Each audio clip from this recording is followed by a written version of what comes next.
Hello and welcome to ET Career Talks, our attempt to help you reach your career goals through learning and mentorship. Now, today we have with us someone really special. On the program, we are going to have top startup founders, the innovators, the builders who are shaping exciting new companies and products to give you an insight into their journey and real world tips on how to ace your career.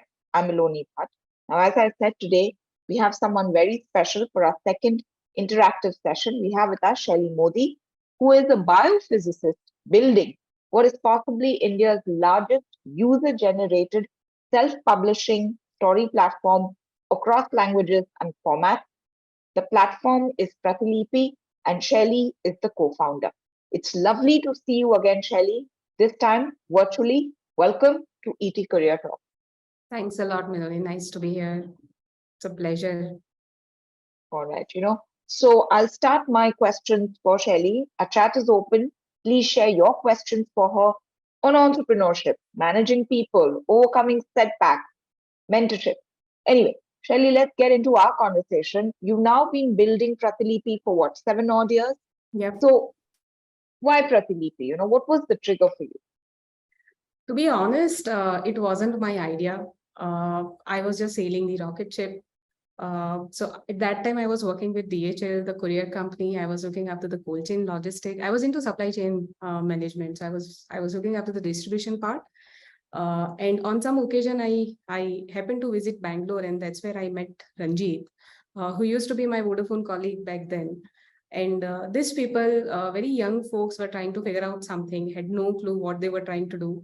Just the energy was so fierce. The problem they were trying to solve was so enticing. Back then in 2014, I'm talking about all of this, a long story.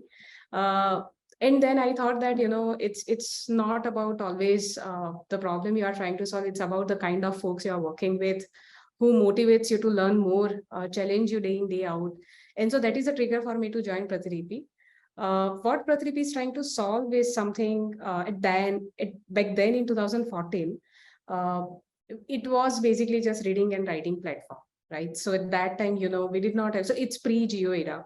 We did not have any Indian language content available on internet. So we were just solving the scarcity. Right. But then over a period of time, now you see there are a lot of storytellers out there. Like you talk about a short video apps, se lekar ke Instagram, YouTube, everywhere people are there. They are creating their story. So there is clearly a creators economy flourishing out there. And we are just being a part of the puzzle where we are just trying to give them the platform. They come, they tell their stories. And we just provide them the platform to get that validation if the story has a potential to go out big as a super IP in the ecosystem. So tomorrow, so right now, Pratilipi is across formats where we have comics, FM, text as in literature. So you come, you tell us your story. When you say us as in the readers, you tell your story. And if the story has a potential, if readers would like your story, then you have a chance to go out there and your story can come out big in the bigger screen. So that is where Pratilipi right now comes in as an IP ecosystem.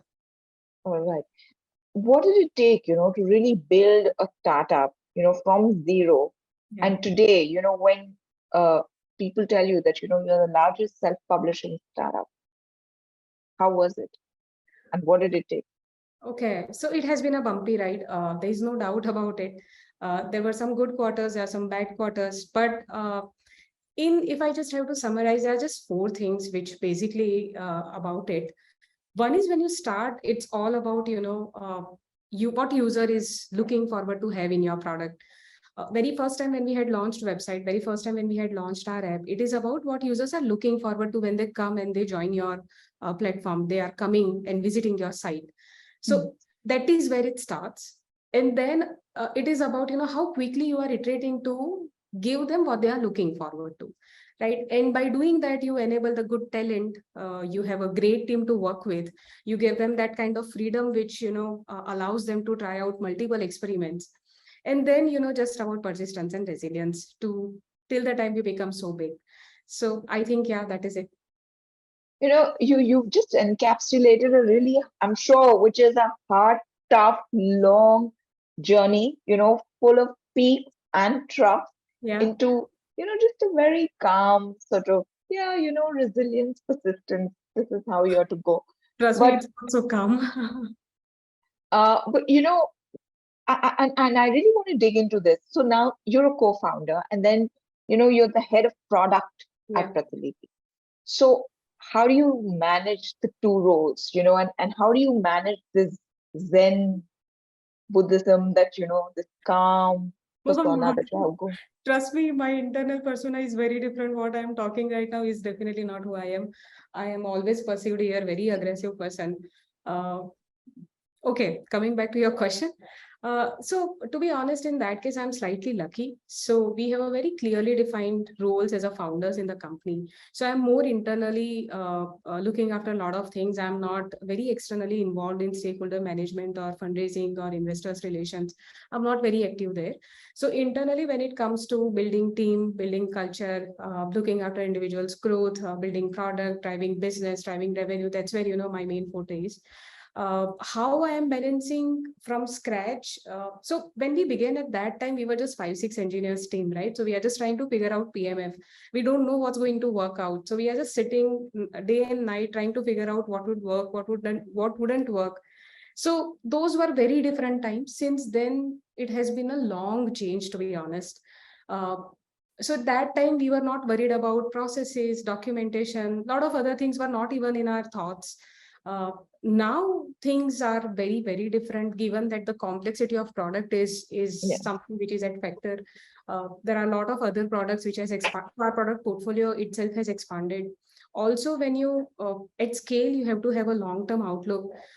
So it so immediate priorities kind of. So earlier it was just about how do I quickly execute things and figure out what is working out. Now it is all about being thoughtful, being long-term oriented, what makes sense, what strategically changes things, right? So and apart from that, then stakeholder management, that internally we have legal, PR, marketing, ops, a lot of other teams have been there. So there are, the company size is of 300 and more. So there is a lot of change, and then all while sailing through, you have to make sure that the kind of values and culture you are driving from very beginning, what you have envisioned, that this is the kind of company you would like to build, you would still, the culture evolves, but the values would still remain same. So yeah, that is how the role has evolved. All right. But you said that, first it is literally about how can I do this now, quickly turn around, pivot, Yeah. manage. And now it's more thoughtful, more process driven, more focused sort of an approach. So how have you evolved as a person, from the Shally perhaps say 7 years back, Yeah. to the one that, we're meeting now? Yeah, I think the same thing, that my scope has increased a lot. So, so still, that past Shelley still comes into a lot. So it's not just, I have completely changed. Bias towards action is so harsh at a time, a lot of time I regret that I had to be more thoughtful while I was taking certain things. But though, it is a balance which we need to cater. So even at this point, there is still bias towards action is needed alongside while you are thinking long term, while you are making certain decisions which are more strategic in nature. For example, right now it is about, if I just, it's not just about, building a 5, 6 people's team is trying to figure out something. It is more about what probably would work out in licensing deal, or what would probably work out on the supply side of dynamics. So there's a lot on the plate. So I think my role has also evolved accordingly. I am probably still learning and catching up. All right. How do you manage people, Shelley? Because that's a big part of being a co-founder, being a big part of someone who drives companies, drives people towards a vision, towards building product, towards culture. Hmm. So, I think for co-founders and founders, Mhm. what have been your learning when it comes to managing people? Could you encapsulate, a couple of them? Sure. So to be honest, in our case, especially in Pratilipi, we are slightly different from others. So to be honest, we don't manage them, right? So it's about, you have figured out that this is the kind of folks I would like to work with in a team, and then you treat them as mature individual and allow them to make mistakes. right? It's just that the first time while you are making the call that this is the person I would like to work with in the company, while we are trying to solve this together, that is the decision we need to make.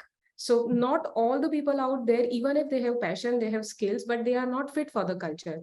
So a lot of people, when they are thrown in this kind of freedom, they feel overwhelmed. They are not, able to navigate through swiftly.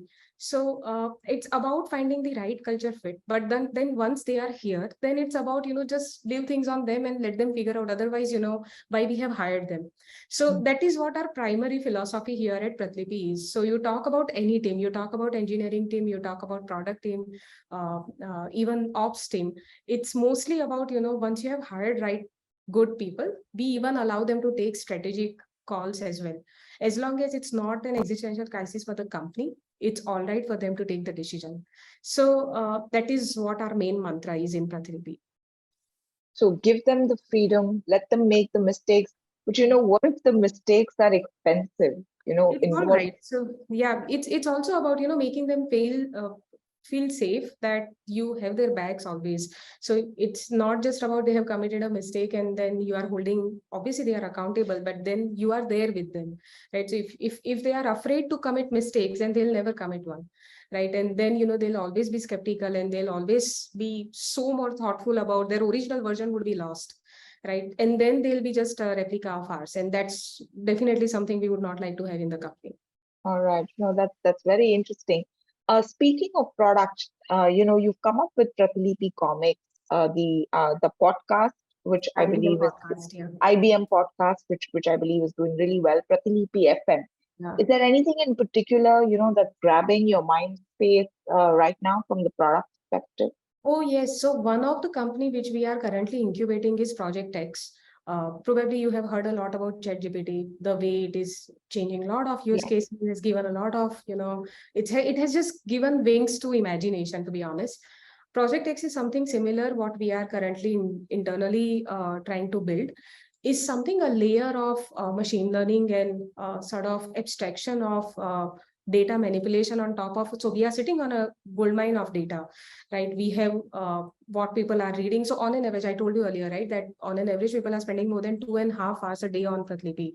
So when you have so much of user level data with you, how do you process it and how do you present it to make it more insightful in terms of like whatever is the end goal? Say if tomorrow I wish to suggest my writer that hey, in this particular season, at this particular time of a day, if you write a horror story, very high chances that your story would be read by so many readers. So it's just the one aspect, one small example. But tomorrow, if say suppose so one of the examples of Project X, the company what I talked about, they are working on right now is a kind of a semantic search when it comes to Indian languages. So say suppose there are so many stories, 9 million and above stories are published on Pratibhi. I wish to know that I would like to know about a story which is based out of remote village in some part of Maharashtra, and say that story has a mafia gang. So any kind of prompt you can fit to the model and it will give you a list of stories available on the platform. So it's not just that, we have built a lot of other capabilities on top of that. Like you can summarize an entire story, which is in Indian language is an immense thing to do. Another thing is, you just feed the paragraph of a story and the next paragraph of the story would be catered by the AI. So there are a lot of, potential technological challenges which we are trying to solve internally via Project X. And that is something which is very enticing for me. And it's like day in, day out, all the more this AI is progressive at really, really rapid pace. So, yeah. But Shally, to me, this is a very interesting conundrum because on one side you have these creators, right? Original writers Yeah. who are coming up with their own thoughts, taking the time, processing language, words, so many things, and putting out their story. On the other side, few quick words into an AI, and voila. I mean, you might have Yep. a paragraph, a story, whatever. What's the kind of, I would say, conflict, or what is that leading to, especially with your writers? Are you getting a lot of them expressing Yeah. concern, expressing their doubts? How are you managing that fallout? So to be honest, in our case, we are definitely solving it for writers, right, who are preferring to write in their first language. Obviously, the fear, the doubt, what you are saying, it's not just true for writers, but it's there for everyone. So, even the leadership in the product can be replaced by ChatGPT, the kind of questions you are asking them, the kind of solutions they are giving, to be honest. But it's all about, at this point, it's too early basically to say to rely as a source of truth on AI, to be honest. When it comes to writers, how we are seeing this technology to be, deployed in more correct manner is helping them. So for example, I'm a storyteller, but I am not very good with, lingo. I don't know how to write a proper Hindi language, right? That's where, this Project X, one of their application comes into the picture, where they just help you figure out, right, correct, grammatically correct story, right? Where I don't know a lot of spelling mistakes I'm making, but this a sort of Grammarly sort of tool which we have built internally, which basically predict the sentences, which basically correct the sentences. This is how we are facilitating the use case on our own platform. All right. I want to now sort of shift and then talk about entrepreneurship, right? Like nowadays in our country, entrepreneurship is celebrated. It's encouraged. Largely, India is a country, that is very risk averse. But lately, we've seen that everyone is okay to sort of take risks, whether it is in terms of investments, or whether it's putting themselves out there to be entrepreneurs. And a lot of it has been pushed, by digitalization. Uh, in terms of the opportunities, from your vantage where you are, which are the big opportunities that you're seeing that digitalization presents, and which ones would you encourage young entrepreneurs to take a stab at? Yeah. Uh, to be honest, at this point in India, everything is an opportunity. Given the kind of pace digitization is happening post-COVID era, where a lot of new fields itself is a lot of new sectors itself are emerging. For example, at least top in my head is health tech, right, which is right now gaining a lot of momentum. Sustainability and clean energy is one of the sector where there is a lot of attention, and a lot of startups are trying to figure out things. Then digitization of payment, fintech, all of this is there. I think it's, to be honest, it's not about the idea. It's about whatever you are trying to solve, there has to be a problem at first place, right? It's not just you have figured that this is the industry where there's a lot of opportunity and hence I would try to solve it. It's basically people who are part of the ecosystem, you are solving for them. And then once the idea has been there, do the POC, figure out, probably bootstrap it, figure out your very first MVP. And once it is there, then just try to build a business around it, right? It's not just the idea which is going to sail you through. If you wish to build a company which is EBITDA positive, then you have to have a clear business model in your head. So I think it's less about the sectors. Obviously, there are a lot of emerging sectors out there, but it is more about how you are making it a business first idea is something which matters. All right. And, how soon would you ask, young entrepreneurs to think about the ability to monetize their product or their service? So this is a tricky question. So it depends on the kind of business model you have for the business, right? So if you are building something which is SaaS product or B2B product, in that case, probably you should have a figured business model before you start. But while you are building an internet company, or you are building a B2C business where you are not sure that you might be probably just focusing on growth at this point, but this growth has to sustain, as in growth has to be retained. It shouldn't be a leaky bucket. And once you have figured out that, okay, fine, this many users are there, then there can be a prospect of figuring out how would I monetize this user base in millions. It could be ad revenue, it could be anything else. So answering your question, should I be thinking about monetization before I starting up? It depends on the kind of business you are planning. Uh, Also, it is about at least figuring out a unit economics on a very given current times, where people are more vigilant about how you are taking an idea to the business, right? It's no more just an idea pitch. It is about, like, you have to represent a working revenue model in your first pitch itself. In this times, I think it makes a lot more sense that instead of just raising the capital and then pivoting around figuring out PMF, I think that would be a long shot. It is basically you are raising the capital to leverage the sort of make the PMF faster and then kind of scaling it. So I think, in my opinion, it depends. And then monetization can come at any point in time. It's about, you have to be uh, aware about this, that whatever capital you are spending in and driving the momentum towards has to align. Shally, this was one of the questions that we sent across to you, where it actually came from a colleague. Yeah. And, was very keen to know raising money versus bootstrapping. When does it make sense to raise money, raise external money, and what are the benefits and risks that come with raising money over bootstrapping? Yeah. Okay. So again, it depends on the stage of the company you are at, and also the kind of business model you are proposing. Also, it depends on a lot of other factors. For example, you are trying to build a company which is in health tech, which is medical research driven sort of POC you are trying to build, and you need a lot of upfront capital. In that case, you definitely need to raise capital beforehand. Versus, say, you are pretty confident about the business model you are proposing, and you are a risk averse person, where you do not would like to lose a lot of control over business and the strategies in future. So in this case, you would avoid external capital, because external capital comes with that kind of consequences, where over a period of time you might lose the direction you would like to take your company towards.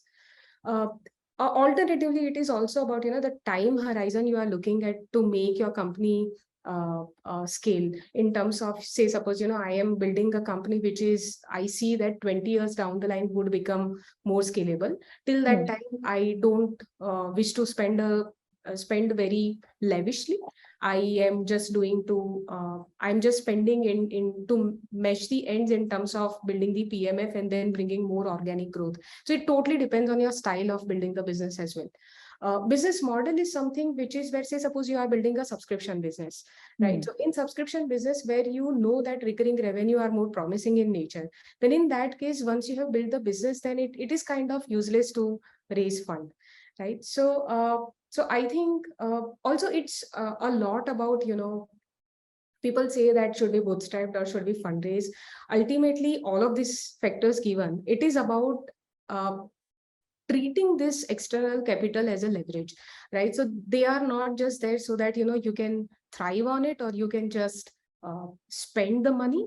It is there to facilitate a lot of things much faster, right? So Hmm. for example, it gives me a lot of leverage to figure out PMF faster.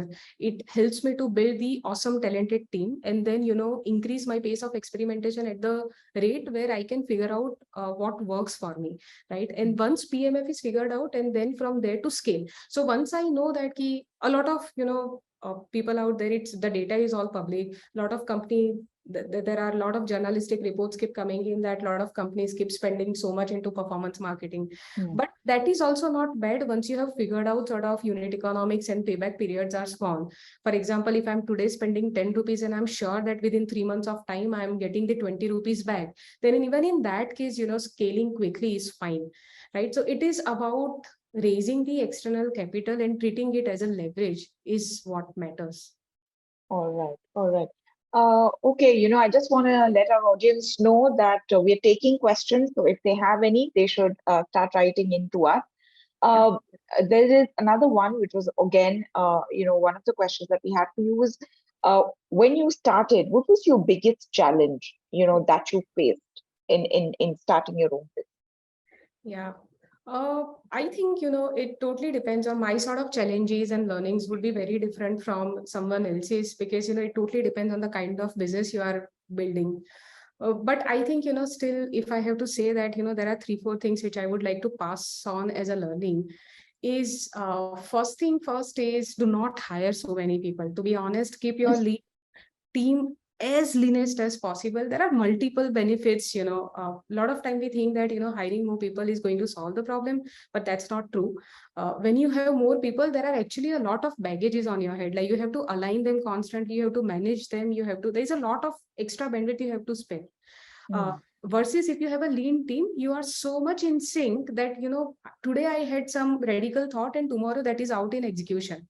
So that's the beauty of building and having a lean team. Second thing which I would suggest is, always look out for good hires. So irrespective of you have that kind of vacancy in the company, or you have that kind of openings right now, but if you find someone who's more generalistic, because in startup, you look out for more generalistic roles, people who hustle through, who figure out on their own. And once you find relevant people, just onboard them. Let them explore internally in the company whatever challenges them, and give them a free hold on working on whatever they wish to work on. Basically more nowadays, they call it entrepreneur in residence, but more Mm. like in our times, it is basically onboarding right set of people and then just trying to figure out things together, right? Mm. So that is, I think, the biggest learning what we have seen. I think apart from this, it's also listen to all, but then believe in what you are working on. So there would be a lot of contradictory opinions coming from a lot of people, but till the time you are convinced that this is the idea worth solving, you have confidence on your PMF, then I think just give your 100% and do not get distracted. Like there might be bad times where numbers would not support you, or you'd see a downfall. You'd see there are a lot of factors to it, to be honest. But that is not where you get demotivated and you kind of lose the hope. It is about just every day, just keep up the spirit and do not give up. So I think, these are the three, four things which I would like to say. And then I think also the fourth very important point is building the right culture, which is like give them access to the data to take their day-to-day decisions. Uh, Keep enough transparency in the system so there is no doubt in their head that the management is trying to hide anything. And then just give them the freedom to explore. That's it. All right. How do you manage setbacks that kind of emerge out of all the challenges? Something that you were hoping would go through, but so how should people manage that? How should people manage that? Okay, I don't know, because I don't think I'm yet there. I'm very competitive in nature, and I think that uh, probably I'm also talking the same question with my therapist. But yeah, how do I navigate the setbacks? I think it is not about, so people who are very high on dopamine when it comes to sense of achievement, right? So it's always about one thing I have cracked, I have another challenge on my table, and I'm always behind it. So it's always about, uh, uh, one thing which did not work. 99% of the times things would not work. But if I just keep regretting around that, it's not going to solve anything, right? So it's rather in my own benefit that I start focusing on something else and I figure out things. It's about figuring out. That's it. I don't have an answer to that question. But you just said 99% of the time things won't work out. I think that is a very important insight for anyone who wants to be an entrepreneur, right? Like things are possibly not going to go your way. Yeah, So might as well, be able to kind of move, yeah. track, pivot, do what you need to do. That basically will just I think just guide you acknowledging over. that, that's all right. I think, and it's not just with yourself, even within team. So when you give so much of freedom, people are bound to fail, right? So if Mm. I just pinpoint on their mistakes, and if I don't, it's not okay. If as long as they are accountable, they feel that you okay, fine, this is the loss, fine, move on with that, right? Not holding people responsible for things and pinpointing their mistakes. It's fine. It's acknowledging that mistakes are bound to happen, makes people more comfortable with it.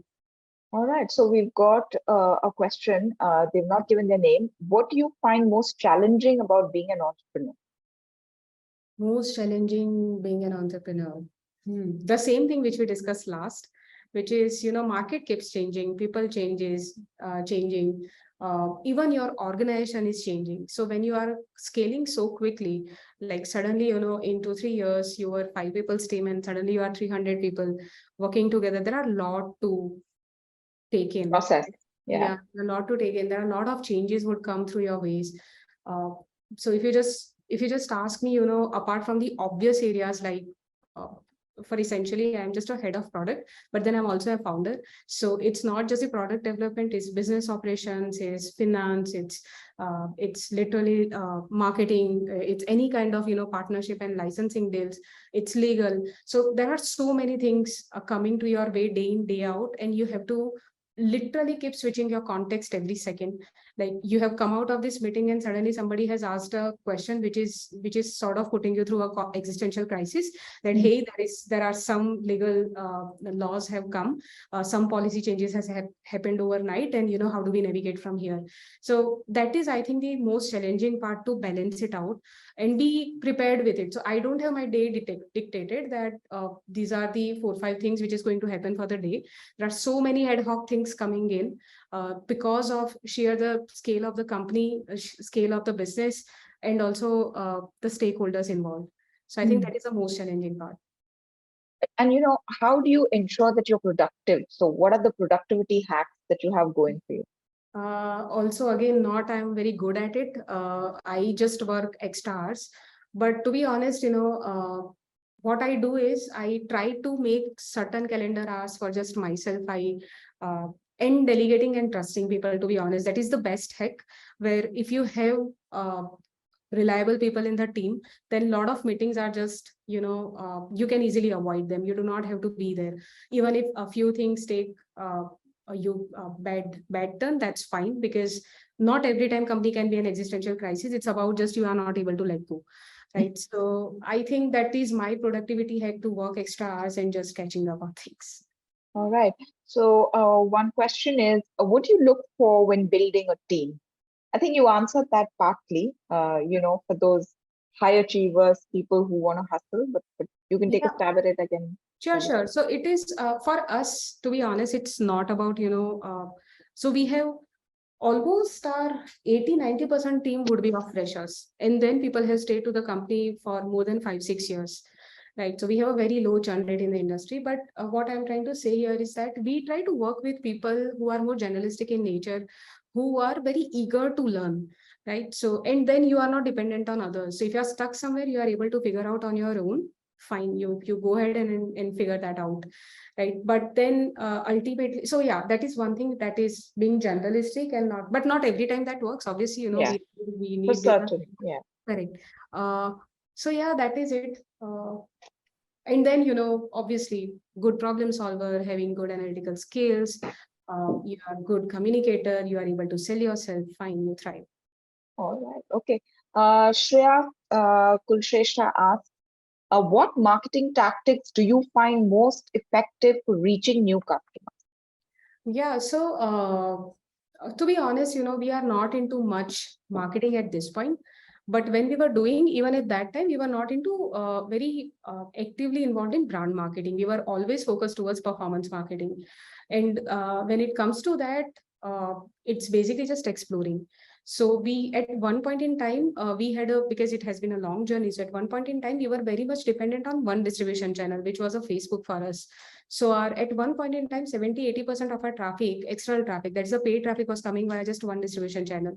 And we knew that that's a blocker for us. So we had to figure out, what are the other ways, if say anything goes wrong in this channel. Basically, even if my uh, purchase CAC or my paid user acquisition is sorted with this distribution channels, but I need to figure out the backup. And that's where, you just figure out multiple other distribution channels. You probably do 1,000 experiments in parallel, figure out YouTube, figure out a lot of other distribution channels, and just build something which works. All right. We've got Bhavna who's asking us, how should we go about, asking you rather, how should we go about raising investments if we have MVP built? It gets difficult for a student to pitch and reach out.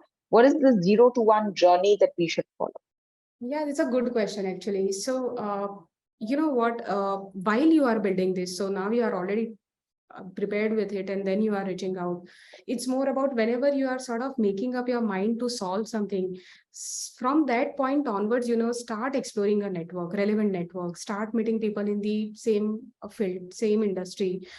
People are really reachable. So you reach out on LinkedIn, you just put a request out there. Out of 10 times, you would probably just get yes out of one time. What I'm trying to say is that just build your own network.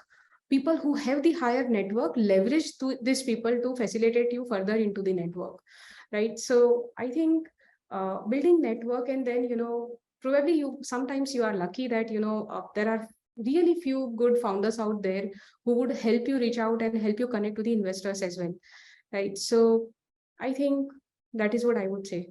And then there are a lot of incubation programs happening, so you can also join them. So Google has, Sequoia has, there are a lot of other VC partners who have their own incubation programs. Even Times Internet's this uh, what is the name of the incubation program? I think T Cell or something like that.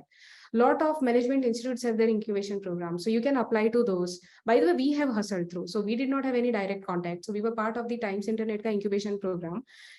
I think one of the friend had put us in touch with Abhishek from Times Internet, and that's how we had been part of the program. And we have also hustled through. So not all of them are from IITs and IIMs. Not all have the ready networks available with them, but I think it's a process you can build. You can reach out to people out there. Out of 100, probably 10 would definitely answer. All right. But, I want to speak about as a female founder, Yeah. are there any sort of, special challenges that you see them having in the startup ecosystem now? A lot is made about access to funding, perhaps access to mentorship. Yeah. So I think it starts from home. So there are a lot of challenges, to be honest. But to be honest, because I have not been in the external facing role, so I have personally not felt any sort of fundraising aspect. But internally, I have seen generally, even in leadership, people are less confident, as in female are especially less confident. So even if they are coming with the same hypothesis, you are superb in your numbers, you are clear with your hypothesis, you are good in problem solving, still that hesitation when you put forward your problem. So first thing is, it starts with home. Get the self-doubt out. Once that is there, then too it's a hustle, right? Because it's the society is built that way. So people would be asking probably two questions more to you than a male counterpart, and that's fine. Just answer them and move on, right? So I think that is internally in the team.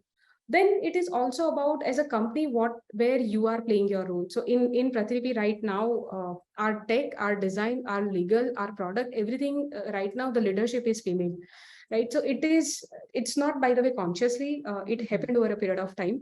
But what I'm saying is, uh, giving them equal opportunity, to be honest, in and not, if even if that part being in the CXO level or in leadership, if they are capable, just giving them the equal opportunity. Providing sort of mentorship and support to the outside of Prathivi as well. That is also, wherever anyone who reaches out to me, I'm always available. At least that's what I do at my part. I think apart from that, it's basically just education and training in general that they can do. That's it. That sort of, first validation that they can do, and they do not have to hesitate. As long as you are capable, just do not doubt yourself. All right. Okay. That I think is a very Lot of important young. takeaway. There is this one question, Shally, if you may choose to take it or no. In performance marketing, what's your guide to keep in mind to start advertising on social platforms like Instagram? It's essential. Yeah, it's pretty simple for you. So, for example, if I'm starting for the first time, uh, Instagram is a part of Facebook, so it comes under the same regime. Mm. So in that case, performance marketing is essentially, you just have to see that, what are your CPC and CPM, what are the industry CPMs, right? So and then essentially just doubling down on that. So when you are on the growth rate, right? So if you do not have a figured monetization at place and you are just doubling down on growth rate, then just keeping an eye on a user who is retained till 6th month, right? That is your month 6 retention. How much of the cost you are incurring till that time, you have to have a calculation. You have to have a clear numbers around it. And it's not just very first time you are acquiring a user who's installing your app for the first time. It's also about till the 6th month you are retaining the users or not. Until that time, what is your CAC, your 6 months Mm. CAC? Mm. So this is when you are basically chasing the growth. But once you have a figured monetization model, once you are monetizing clearly, then it's all very easy. It's basically, I'm spending 100 rupees to onboard this user, and in how much time this user is paying me back, right? So if I have, say, we are into a subscription model, so I am spending 400 rupees to acquire a user, probably in 3 months of time, because we are in a resubscription, we are in a recurring revenue model. So in 3 months, I'm basically recovering the cost. So that is how basically you have to figure out your own unit economics based on the use cases. All right. Shally, there's a lot that I'd like to ask you, but of course, we have just a finite amount of time. So I think my last question to you is, in terms of your own boundaries or in terms of what you want to achieve next, can you share Oh. some of that? And what's next, for Pratilipi, if there is something that you'd like to share with us? Okay, so Prathipi is basically right now for us, it's to mark ourselves as a early POC or early sort of sign for we are there as an IP ecosystem. So we have cracked certain deals out there. So some certain of our stories have already been adapted into bigger screens. For Laws Media, there are a couple of deals which are currently in pipeline. So we have had multiple stories has gone out on Audible. Multiple stories have gone out for Hotstar and a lot of other OTT platforms which they are trying to create series out of. So I think, this is where we establish ourselves that we are an IP churning factory where there are so many writers who are day in, day out creating so many amazing stories. And then, we provide a platform where we validate these stories are having the potential or not. And then there are platforms out there who would give them as a big releases, right? So they would prove that this IP is super successful, like Game of Thrones, or for example, Wings of Fire. Right. So that is what we are seeing next for Prathirepi, and we are heading in the same direction. Personally, for me, it's slightly different. I'm a very enthucatlet when it comes to health tech. So I'm a lot more into preventive healthcare. So I also see myself somewhere heading in that direction soon. All right. That's wonderful. Shally, we wish you all the very best, Yeah. with the health tech journey that you want to take, perhaps, and also with Pratilipi. It's been wonderful chatting. Thank you very much for opening up to us and for a very candid conversation, for taking all the questions. Wonderful insight, good learnings from you. Thanks so much for your time, Shally. Thank you so much, Melanie. Thanks all. Thank you for having me. All right. And to our audience, thank you very much. A slightly thin audience, but yeah, we had some good questions. Thanks very much and keep watching. Thanks. Bye-bye. Thank you.